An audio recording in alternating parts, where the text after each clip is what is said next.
கிறிஸ்துவுக்குள் பிரியமானவர்களே, இந்த நாளுக்கான மாலை நேரம்னா அப்போஸ்தலனாகிய பவுல் ரோமருக்கு எழுதின நிருபம் 11வது அதிகாரம் 20வது வசனம். ரோமர் 11:20, ரோமன்ஸ் 11:20. நல்லது, அவ்விசுவாசத்தினாலே அவைகள் முறித்து போடப்பட்டன. நீ விசுவாசத்தினாலே நிற்கிறாய். மேட்டிமை சிந்தையிராமல் பயந்திரு. ரொம்ப அழகா தெளிவா அங்கே அப்போஸ்தலனாகிய பவுல் மூலமாக இங்கே கர்த்தர் நமக்கு வெளிப்படுத்துது. ஏன் இஸ்ரவேல் தடுமாறினாங்க, ஏன் புறஜாதியார் நிற்கிறாங்க, இது ரெண்டும் ஏன் தேவனுக்கு முன்பாக நடைபெற வேண்டும் என்கிற காரியத்தை இங்கே அழகாக சொல்லி கொடுக்குறார். ஏன்னா 19வது வசனத்தை சொல்லும்போது ரொம்ப அழகாக சொல்லி கொடுத்தார் இல்லையா? நம்ம ஒட்ட வைக்க போது அந்த கிளைகள் முறித்து போட்டதுன்னு சொல்லி நீ சொல்லாத. காரணம் என்ன? அவர்கள் அவ்விசுவாசத்தினால முறித்து போடப்பட்டாங்க. அப்போ இஸ்ரவேல் என்று சொல்லக்கூடிய கிளைகள் எதனால் அவங்க முறிச்சு போடப்பட்டாங்கன்னா, புறஜாதியார் ரொம்ப நல்லவங்க, ரொம்ப யோக்கியமானவங்க, ரொம்ப ஒரு சிறப்பானவர்கள், அதனால இல்லை. நீங்கள் இதை தெளிவாக நம்ம தெரிஞ்சுக்கொள்ளணும். இல்லை இஸ்ரவேலை கர்த்தர் ரொம்ப கம்மியாக நேசிச்சாரு, இல்லை அவங்கள அழைத்த அழைப்பு போயிருச்சு, இல்லை அவங்கள புறஜாதியாரை வச்சு அவங்க மாற்றிட்டாரு, இல்லை இல்லை இல்லை. அவங்க அவங்க தடுமாறி போனதுக்கு காரணம் அவ்விசுவாசம். இது பவுல் இதை தொடர்ந்து சொல்லிக்கிட்டே வராரு. ரோமர் 9வது அதிகாரம் 32வது வசனமாக இருக்கட்டும், 10வது அதிகாரம் 3வது வசனமாக இருக்கட்டும், 11வது வசனம் 7வது வசனமாக இருக்கட்டும், இதை திரும்ப திரும்ப என்ன சொல்லிட்டு இருக்கிறாரு? இது கர்த்தருடைய கண்களுக்கு முன்பாக. இப்போ புறஜாதியார் நிற்கிறது எதனால? விசுவாசத்தினால. இதுவும் ரொம்ப அழகாக சொல்லக்கூடிய ஒரு காரியம். இப்போ புறஜாதியாராகிய நம்ம சேர்த்து கொள்ளப்பட்டது கிருபையினால. இது இந்த மரத்தில் நம்ம ஒட்ட வைக்கப்பட்டது நம்ம பெற்றுக்கொண்ட ஒரு தகுதி இல்லை. இது எல்லாம் நம்ம ஒரு அவங்கள காட்டிலும் மேன்மையானவர்கள் என்பதனால இல்லை. இது முழுக்க முழுக்க கர்த்தருடைய இரக்கம். அதனால தான் நம்ம சேர்த்து கொள்ளப்பட்டோம். எபேசியர் 2:8 பார்க்கிறோம், நம்ம என்ன விசுவாசத்தினாலே ரட்சிப்பு, நம்ம நீதிமானாக்கப்பட்டோம், வேற எந்த ஒரு காரியத்தினால இல்லை என்று சொல்லக்கூடிய காரியம். அதனால என்ன சொல்றாரு? நீ என்ன பண்ணாத, மேட்டிமை சிந்தையாயிராமல் பயந்திரு. அப்ப என்ன? 2 காரியம் சொல்றாரு. ஒன்று பெருமை, என்ன புறஜாதியாருக்கு வரக்கூடிய பெருமை. 2வது என்ன?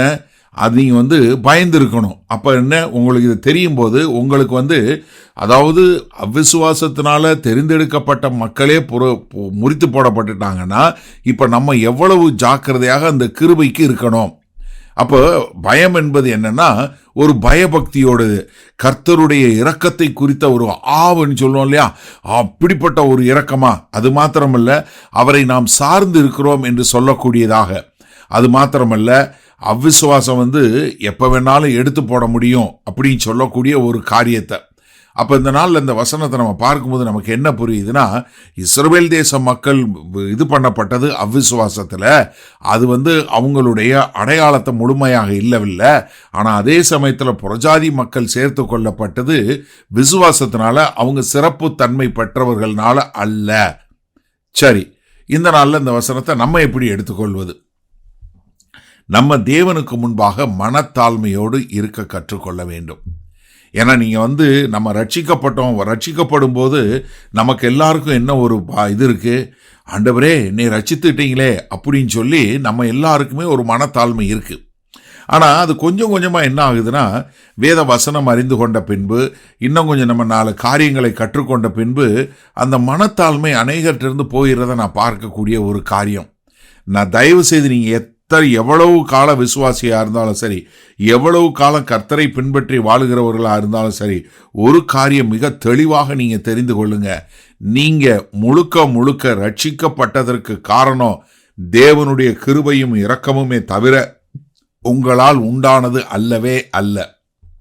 அப்போ உங்களுக்குள்ள ஏதாவது ஆவிக்குரிய முறையில் நான் பெருமை பாராட்டலாம், நான் இந்த மாதிரி ஒரு ஊழியம் செய்கிறேன், நான் வந்து ஒரு போதகராக இருக்கிறேன், இல்லை நான் வந்து ஒரு மூப்பராக இருக்கிறேன், இல்லை நான் வந்து பாட்டு பாடுறவனாக இருக்கிறேன், இல்லை நான் கர்த்தருக்குன்னு காணிக்கை கொடுக்குறவனாக இருக்கிறேன், அதனால கர்த்தர் என்னை நேசிக்கிறாரு அப்படின்னு சொல்லக்கூடிய ஒரு காரியம் எதுவும் வராதபடி ஆவிக்குரிய முறையில் நீங்கள் எந்த ஒரு மேன்மையும் இல்லாதவர்கள் என்று சொல்லக்கூடியதாக என்னன்னா நீங்கள் இதை பாதுகாத்து கொள்ளணும். ஏன்னா நீங்கள் விழுந்து போவதற்கு முதலாவது படி என்ன தெரியுமா?